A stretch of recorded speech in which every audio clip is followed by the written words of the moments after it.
Hey everyone, in this video, I'll show you how to customize your Shopify checkout page so you can match it to your brand and create a smoother shopping experience.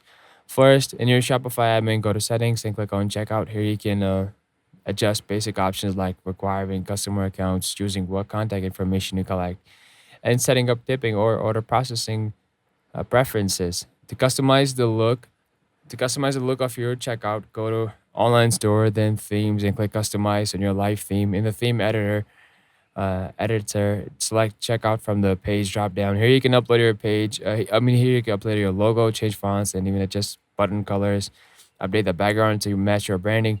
For more advanced customizations, Shopify Plus users can edit the checkout.liquid file for full control over checkout layout and features. If you're on a standard Shopify plan, you're limited to the built-in style options. Once you have made your changes, preview your checkout and run a test order to make sure everything looks great and works smoothly. That's it. Your Shopify checkout page is now customized to fit your brand and give customers a better buying experience. Thanks for watching. Like, comment, and subscribe for more quick Shopify tips.